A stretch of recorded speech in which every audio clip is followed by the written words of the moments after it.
Government చేసే పని చేస్తాం స్కూల్స్ లో కాలేజీల్లో ఇప్పుడున్నాము. ఎందుకు మీకు ఒక నమ్మకం అతను బాగా చెప్తారండి. నేను బాధపడి వీళ్ళకు ఉద్యోగం వచ్చిన స్కూల్ పిల్లలంటే పొద్దునే తీసుకెళ్తారు సార్. అక్కడి నుంచి మళ్ళీ నేను క్యారేజ్ కట్టుకొని రన్నింగ్ లోనే వచ్చేస్తాను సార్ బస్ స్టాండ్ కి. అక్కడి నుంచి మళ్ళీ 4:30 వరకు మళ్ళీ స్కూల్ పిల్లలు తింటేసుకొని మళ్ళీ 6:30 వరకు పిల్లలు, మళ్ళీ 7:30 నుంచి 9:30 వరకు మళ్ళీ auto.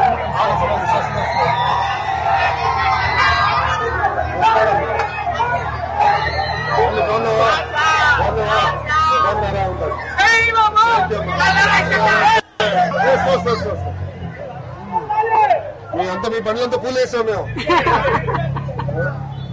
Thank you so much sir. ఇంత అదృష్టం నాకు వచ్చినందుకు నేను చాలా హ్యాపీగా ఉన్నాను సార్. బోండవమ్మ నాయకత్వంలో ఉన్నందుకు ఇంకా happy sir. Chennagiri Mohan Rao sir మాకు కార్పొరేటర్ అన్నమాట, చాలా సపోర్ట్ ఇస్తారు సార్ మాకు. దాదాపు ఒక 5-6 ఇళ్ళు మారుంటాము. మన వర్షాలు వరదలు వచ్చినప్పుడు బుడమేరితే మనది మాకు అదృష్టం బాగుంది సార్. మాకు కలవలేదు, రాలేదు.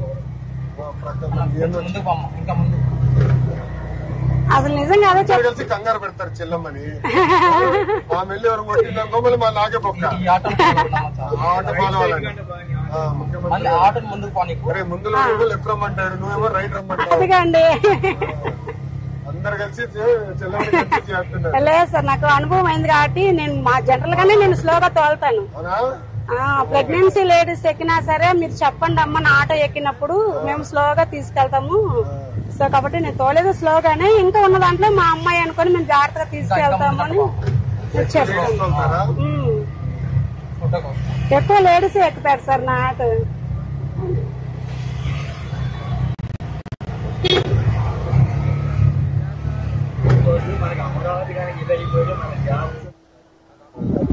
ఇప్పుడు నువ్వు చదువుకునేది నీ భవిష్యత్తుని మార్చేస్తుంది.